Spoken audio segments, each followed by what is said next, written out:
What's going on, guys? So for this video, I'm gonna need you guys to do something for me.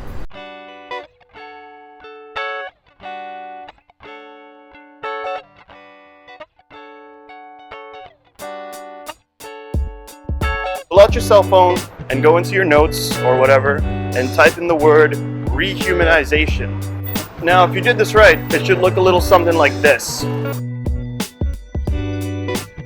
See, what's wild is that this idea of rehumanization doesn't even show up on our cell phones. It says it's an error. And before we can understand the importance of that, we need to understand the importance of colonization. See, colonization was a way for superpowers at the time to break down very big factions of people into smaller factions that could be easily controlled. And what's happened in the long run is that this has caused us to have such divide. Countries that would have been together, united as once, are fighting over stupid little things. A good example of this would be India, Pakistan, and Bangladesh.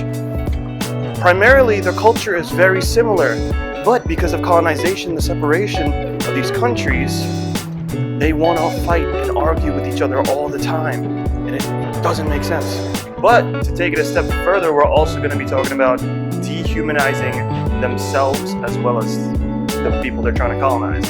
So the first one's obvious. You go into a country, you take away people's rights, you take away their freedom of speech, you take away what makes them a human being, and you dehumanize them that way, in turn making them very easy to control, right?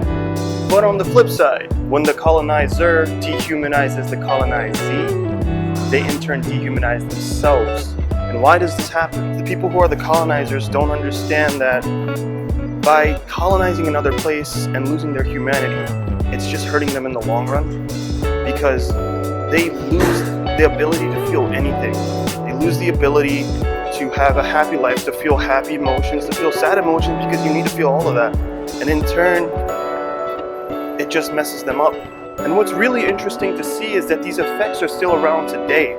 And one of the most prominent one of these effects is race. People are fighting over race, saying, oh, I'm black and I'm white. And I understand you have your racial profile and this is who you identify as, and that's fine. But if you start viewing each other as humans before you start viewing each other as a Muslim, a Christian, black, white, whatever, things will start to change in the world. But that starts with the rehumanization. I know I talked a lot about this, but what's the answer? The answer is rehumanization. It's to make people aware of what's going on, help people get united. And you can start that by honestly just looking to the person right next to you and seeing them as a human being. You can tell them you see them as a human being.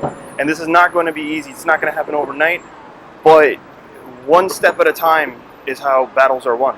Guys, thank you again for joining me on my videos as I discuss these crazy, insane topics and try to make some good in this world.